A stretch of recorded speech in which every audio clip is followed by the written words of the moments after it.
Hey, welcome to the part 2 of this quantum series. And if you have not watched part 1, I strongly suggest to watch that first. Links in the description. I hope by now you're familiar on domains where our current generation supercomputers struggle with a strong belief how our quantum computers can help overcome those challenges though. Before we talk about quantum computers, you need to know some weird facts about quantum physics. Quantum physics is a description about the smallest things in our universe, smaller than our cells, to the scale of molecules and atoms, and things atoms are made up of. You know, the subatomic particles such as protons, neutrons, and electrons, and so on and so forth. It's like fundamental rules of the universe, but things that happens there are so very strange. And it turns out the rules in the microscopic world are very different to here in the macroscopic world that is far from our everyday experiences. If I say in quantum world, a very same particle can exist in two different places at the very same time, would you believe me? Physically, a single electron can exist in two different places at the very same time, or can exist in two different states at the very same time. This state is called superposition in quantum physics. Let's do a quick experimentation to see if we humans can get into a superposition state. Stand up for a minute, rotate yourself clockwise, stop for a second, and now you rotate anti-clockwise. Good job. And now you try rotating clockwise and anti-clockwise at the very same time. Were you able to get into a superposition state? Superposition is doing opposite things at the very same time. While it may sound crazy and hard to imagine, but this is what happens at subatomic levels. Just to give some realism to this theory, the MRI machine does this. It finds all hydrogen atoms in your body and makes them spin around in both directions at the very same time, and this is what allows us to see what's inside people's bodies. Let's take another example. When you spin a coin, eventually you will have head or tail when it comes to rest. But it is in superposition state while spinning, it is both head and tail. Next crazy theory we are going to talk about is entanglement. What Einstein calls it as a spooky action at a distance. If you spin two different coins, can you guarantee 100% that both coins when it comes to rest, they are either head or tail together every time you spin them around? Our macroscopic experience says it can't, and it's just 50-50 chances, isn't it? But in the microscopic world, when two electrons are in their superposition and entangled or tunneled in some form, it's hard to separate them. Was it a jammer? So let's say these two coins are in superposition and are in entangled state. Let's say we keep these two coins in two ends of the universe, and when they complete their spin, the state of both coins deemed to be the same. Either both are head or both are tail. In quantum physics, when two objects are in entangled state, both measures to be in the same state, irrespective of how much separated they are. Now you know the reason why Einstein calls this a spooky action at a distance. And apparently, this is the basis for quantum teleportation, quantum cryptography, and subjects like that. All these quantum properties may appear crazy and remote from our everyday experiences. It happens all the time though in our own body. We are made of quantum stuffs, and if these theories aren't real, though they are mathematically and scientifically proven, our bodies won't hold up together. Well, you may still say all this just doesn't make sense. Well, physicist says nature doesn't owe us an explanation why she is the way she is. All we can do is learn from her. Now I assume you have a fair understanding what quantum computers can do from the first part of the series and the laws of quantum world. Let's look at why our current generation supercomputers could not solve some of these problems. At the very fundamental level, all classical computing devices use what's called a transistor. And now a question is, what is a transistor? A great way to think of a transistor is as a switch. This means that a transistor can be in one of two states, on or off.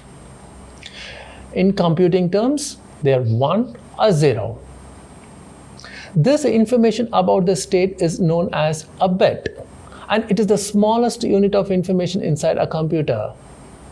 To make use of this information, we have to combine lots of bits together and therefore transistors together. The more bits in the computer, the more information it can process, isn't it? This is how our classical computers work today, by cramming billions of transistors together to form a computer chips that we know and use. Now that you have seen how classical computers work, you can begin to understand how quantum computers work. Much like classical computers, quantum computers also have a very fundamental unit, and it's called qubit. In short, a quantum bit. And much like the bit, the quantum bit also has some defined states, but with one key difference. We already spoke about a superposition where qubit can be in one of three states, on, off, or both. If you still have trouble visualizing the difference, let's look at a light bulb switch analogy. We already learned that a classical bit is like a switch. So let's consider it as a light switch. It's always either on or off, never anything else. A qubit then would be like a dimmer light switch. It could be on, off, or both. 60% off, 40% on, 40% on, and 60% off, and things like that. This simultaneous state is what gives a quantum computer its incredible power, just like a dimmer switch gives you more power over how you light your room. Okay, I get that, but how a two-state can help in supercomputing? To consider how both classical and quantum computers scale, we'll return to our switch analogy.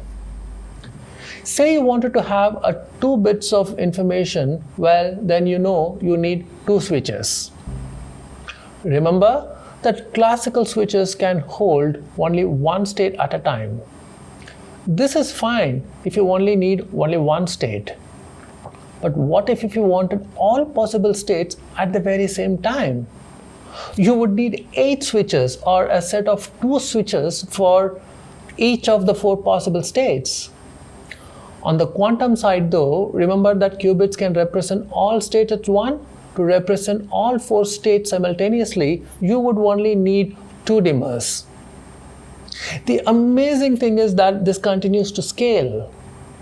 If you want to classically represent all 16 possible states of 4 bits, you would need 64 switches. But to represent those same states, you would only need 4 dimmers. Following this line of thinking, what if we had a quantum computer comprised of just 300 dimmers or 300 qubits? How many switches would that translate to? It's 2 million trillion trillion trillion trillion trillion trillion bits. That's 2 with 90 zeros after that. More than the number of atoms that you ever know in the universe it existed. A computer's computational power is more than just the bits of information that it can represent. In other words, if you still build a regular computer with all the atoms in the universe, every possible star, every galaxy, it will still not be able to do things a 300 qubit computer can do. Let's understand with an example. Let's imagine I'm doing a magic show, and the show has, let's say, 1,500 participants. And I have to pick 10 from the audience randomly for my experimentation. I pick a guy from the first row, a lady in the 10th row, a boy in the 15th row, and I continued until I picked all my 10 members. I had to follow 10 sequential steps to pick 10 members, that is 0.006% of my total population. This is akin to the way a modern day computing works. But in the quantum world, by following exactly the same 10 steps, I would have picked up 1024 members, that is 2 to the power of 10. In other words, I would have picked 83% of the audience for my experimentation in exactly the same 10 steps compared to a mere 0.006% using today's classical computing world. That's how powerful it can be. You may all wonder if quantum computers can offer the kind of power it can, why isn't it real still? The reasons are obvious. It's extremely difficult. And what makes quantum extremely difficult is that while we increase the computation capabilities exponentially, the error rate and what they call quantum volume also grows exponentially, which is of no good. It's very sensitive to environmental disturbances.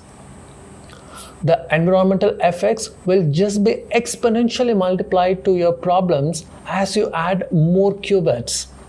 And that means you lose information far more quickly than the rate at which you compute. What that means is how many operations you can do before you lose your quantum state. Well, there have been many theorized types of qubits to build a quantum computer. Only a few are actively being pursued outside the academia. The 4 common qubits being developed are the superconducting, topological, spin state, and the light polarization.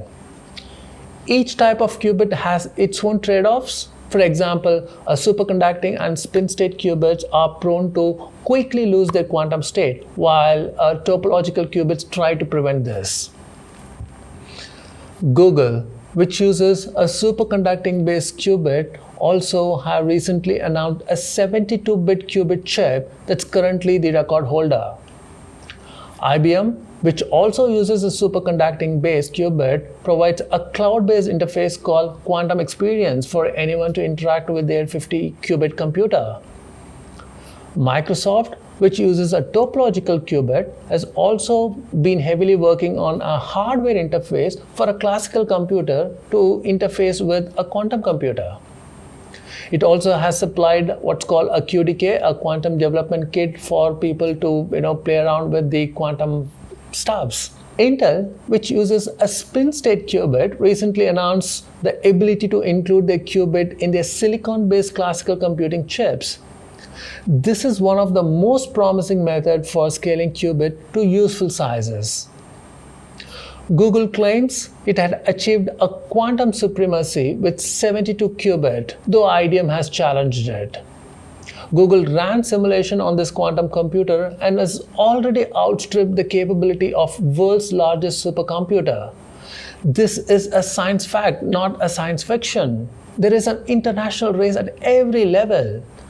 US and China are heavily investing. The major corporations like Google, Alibaba, IBM, Intel are all investing in billions in this field of science. They all know this is the future. But do you? Thank you.